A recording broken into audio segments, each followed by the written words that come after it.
There's a really hilarious story I like to share about meeting with the CIA director for Bill Clinton out here at a dinner party some years ago, about 20 years ago. And of course, the interest was policy. Why the hell why the hell isn't the president being told what's going on? Why are they lying to us? I'm the CIA director and I don't know nothing about this. And so we got through all that. And then we got into more of a relax. It was almost 3 hours we were together. My wife was with me. And the wife of the CIA director was the chief operating officer of the National Academy of Sciences over here. So she had a really scientific mind, whereas the CIA director was more policy. Secrecy, policy, all that. And basically upset and mad because they had looked into the issue and knew they were being lied to, which is what, of course, the whole Clinton team knew that, and so did Jimmy Carter. Jimmy Carter famously said, "I didn't have a high enough security clearance to be told about this," even though he had had a sighting as governor of Georgia. But so she basically said, "Well, I don't understand. How could they be communicating from one star system? Let's say they're from a star system way out there, and they're trying to communicate with a craft that's here, one of these UFOs that's here. How could they possibly do that? Because the electromagnetic field is the speed of light. You know, that's what your cell phone is. Radios, 186,000 miles per second, speed of light." And I said, "Yes, I know, the speed of light is just too damn slow, isn't it?" I said, "Well, they're not. They're using a phased electromagnetic system that goes beyond the crossing point of light." And by the way, the chief scientists in Naval Research Lab said they have done experiments at NRL here that have done signals beyond the speed of light, but it is classified.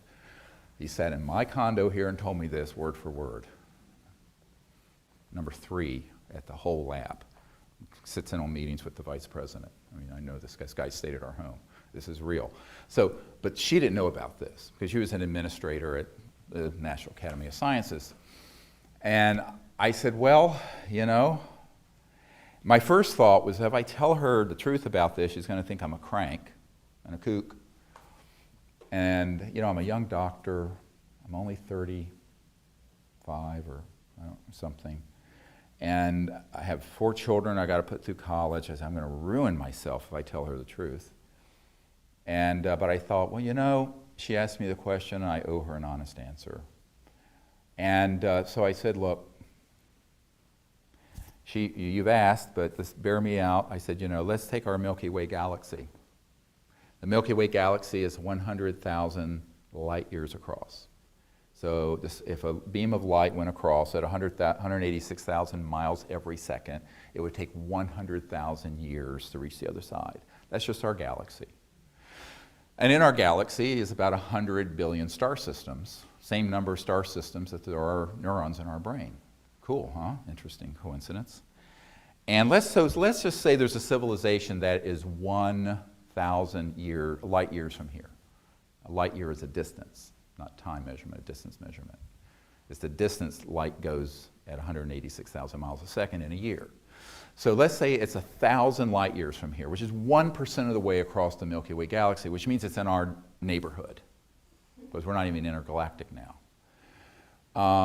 At the speed of light of your cell phone, a radio wave, a TV signal, a fiber optic, it's going to take 1,000 years for the signal to get from that home planet to their starship that's in our solar system, and another 1,000 years for the starship to say, hi, got your message, how are you doing today, to go back. It's the time since the birth of Christ, so to say hello and goodbye. It's not a functional paradigm. So a priori, if you're interstellar, you are transdimensional. And what does that mean? It means that your communication gear, as well as your transportation gear, is dropping out of linear space-time in a non-locality, a field of non-locality. Now, the ultimate field of non-locality is pure mind stuff, the essence of awareness. But that's absolute non-locality. but between the absolute field of non-local, pure, undifferentiated consciousness and 3D are countless numbers of gradations of relative non-locality. And they may not be instant, but they're pretty damn fast, and they're certainly faster than the speed of light. Is this making sense to people? Okay, stay with me. So this means that they have electronic devices that are, when they're fully materialized 3D, have electronics that can pick up on directed thought and transmit directed thought. And I'll never forget Dr. Robert Woods, who is one of our witnesses from McDonnell Douglas, telling me a story, old man McDonald.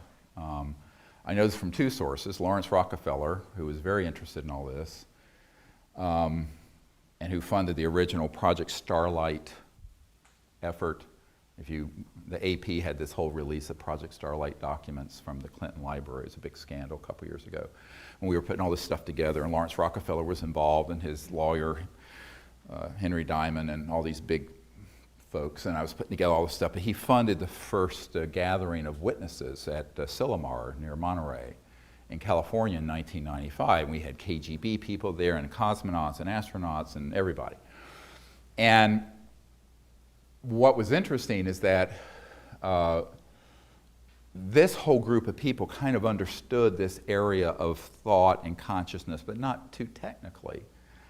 And what we discovered was that through going back, this was I believe in the mid-60s, McDonnell Douglas was very interested in this. And old man McDonald himself was like, oh, I've got to know about this. So Dr. Woods, who is a very renowned aerospace guy, was sent to research all this stuff. Anti-gravity, UFO sightings, all this stuff. And he came back with this amazing case of a very high caliber case, where I think it was in the Baja California, where a craft had materialized, and this was back before we had systems to track them so well and hit them with electromagnetic weapons, which is what's happening today. We'll get to that. And this little being came out, and it had like a little black box thing here. And it was obviously the communication device. And the people who had the encounter said that basically the ET was communicating directly into their neural cortex, and maybe auditory cortex, with this thing in thought. And that when they would think back to the being, they wouldn't have to speak, he would understand it and receive it. And so it was if you will, a thought transponder instead of a radio transponder. And now, this sounds like science fiction, but it isn't. It's the only thing that can explain how you're going to scientifically and reliably be able to have a communication system that is from one star system or galaxy to another in real time. Again, spooky effect, two things at once, boom, boom. So you're dropping out of the linear barrier of space. And it's basically space is obliterated, if you wish, to look at it that way, so that it's all right here. You can be a billion light years away and it's still right here because of the non-local effect of consciousness and understanding that other aspects of reality have a conscious component, including photons, electrons, and electromagnetic signals. There's a carrier wave of thought stuff, consciousness stuff, even within an electromagnetic signal. Get it? That's why the CE5 initiatives actually do work. And when I explained some of this, finally the wife of the CIA director said, oh, I thought it had to be something like that. What was her response? I said, yeah, of course, you're a smart lady. I mean, it makes sense. Now, in polite company, polite scientific company, one's not allowed to talk about these things because it's forbidden. This is like my book, Hidden Truth, Forbidden Knowledge, that the film series was based on. These are things you're just not allowed to talk about because it's so paradigm busting scientifically and even theologically. because it begins to explain a lot of, quote, mystical experiences people have had that become a catechism or get misinterpreted through the millennia. But ultimately, if we want to seek the truth, let's find the truth and forget our dogma. I love that saying, my karma ran over my dogma, or something like that.